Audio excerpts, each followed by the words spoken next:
I have drawn 4,000 sectors in my lifetime. Only one of them I drew with my hands shaking, and it is the only one no apprentice of mine has ever been allowed to revise.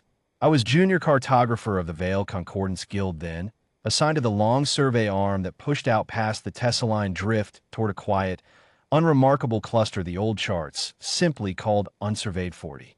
There was nothing in the records to suggest caution. No warning glyph, no red ring, no elder's footnote. Just an absence, the kind every guild carries by the hundreds, places no one had gotten around to yet. We sent the survey fleet in standard formation. 6 light vessels, mapping drones, a senior cartographer named Oshuan Bray, who had charted 900 sectors before this one and joked, before departure, that 40 would make an even 1,000. I stayed behind at the relay station with the second team, plotting the data as it came in. For 11 days the data came in clean. Stellar drift, gas density, the ordinary arithmetic of empty space.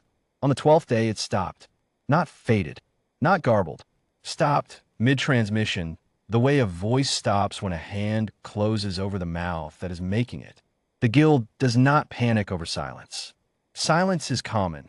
Relays fail, drives drift, transmitters die of old age and bad luck. We logged it as an irregularity and waited the mandated interval, 40 days, before the guild authorized a recovery sweep. I asked to lead it. I do not know, even now, whether that was courage or only the particular vanity of a young cartographer who wanted to be the one who finished what Bray started. We found a fleet 7 days into the sweep, scattered across 11 hours of flight time from where they should have been.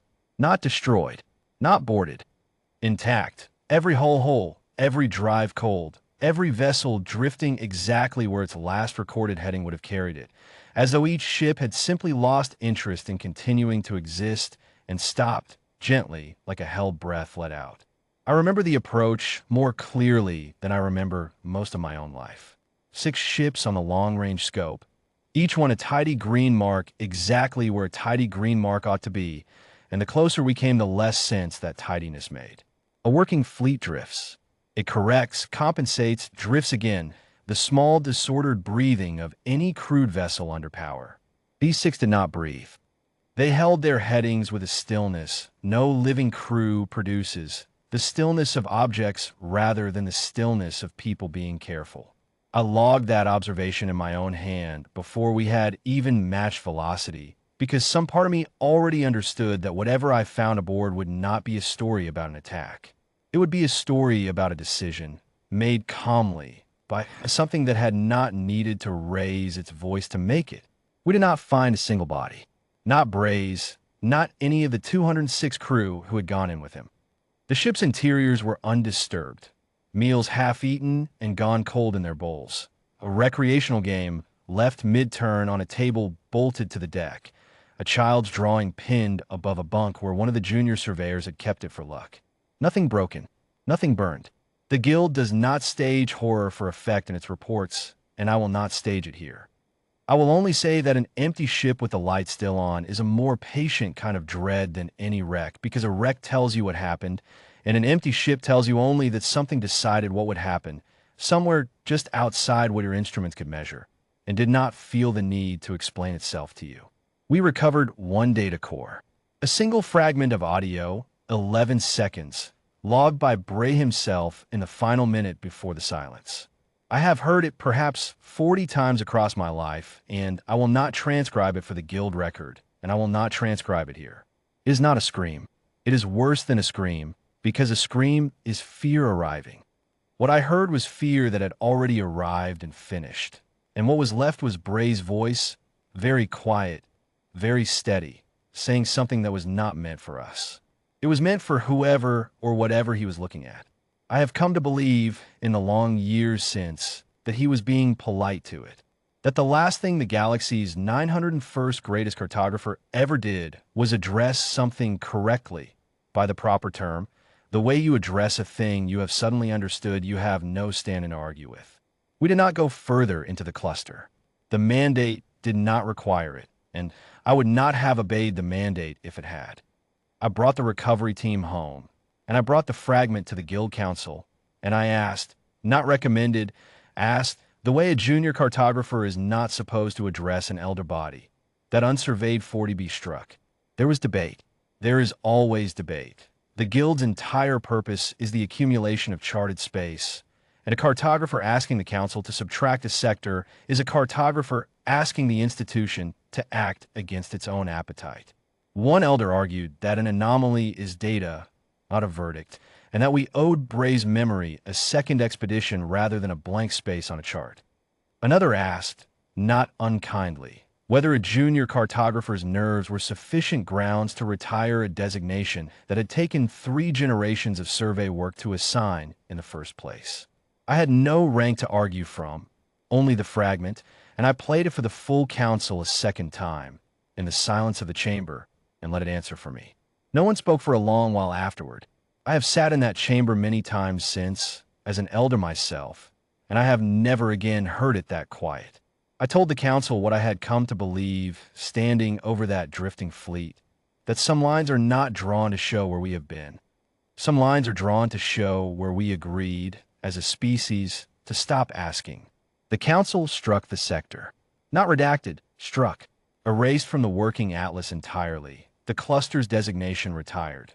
Its old name removed from circulation so thoroughly that a cartographer born 2 generations after me would have no easy way to learn it had ever existed at all.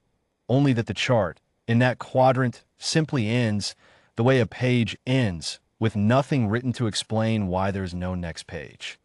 We logged it in the guild's private record, under a single notation that I wrote myself, and that every cartographer since has been required to copy by hand into their own working ledger before they are permitted to chart anything past the drift. The chart ends a human space. I never learned what they were. Not a name, not a shape, not a number. The fragment told me nothing about them, and everything about what they had done to a man who had charted 900 sectors and never once, in 900 tries, sounded the way he sounded in his last 11 seconds. I've spent the rest of my long life drawing borders around places I understand. I drew exactly one border around a place I did not, and I have never regretted it, and I have never gone back to learn more because there's a kind of knowledge a cartographer can survive not having. I'm an elder of the guild now. My own apprentices ask sometimes why the original draft of that chart is kept under seal instead of simply destroyed, since no one is permitted to consult it. I tell them the truth, which is that I keep it because I drew it with my own hand in the hour after I listened to Bray's voice for the first time, and because some lines deserve to exist somewhere even if no one is ever allowed to look at them again. The ink on that draft has long since faded under the seal's preservation field, and still I have never asked for a clean copy to be made. A copy would be accurate. It would not be true. The guild does not revise that sector. No survey ship has requested clearance to enter it in all the years since, and the one apprentice, decades ago, who asked quietly whether the prohibition might have softened with age, was told by 3 separate elders, on 3 separate occasions, in 3 different ways, that it had not, and was advised not to ask a 4th time. Whatever answered Bray that day has never, to my knowledge, crossed the line in either direction. I would like to tell you that is because we have grown wise. I think, more honestly, it is because we have grown afraid in exactly the correct proportion, and a fear held that precisely, generation after generation, without ever once needing to be renewed by a second incident, is the closest thing the galaxy has to a law of nature. We do not speak of unsurveyed 40 at guild functions. We do not toast Bray's name on the anniversary of his disappearance, though some of us, privately, still do. We simply teach every new cartographer to copy one notation into their ledger before they're trusted with a single new sector of their own, and we let that notation do the work that no warning glyph or red ring ever quite manages. The chart ends there. I drew it. None have crossed it since, and none, while I have any say in the guild's seal, ever will.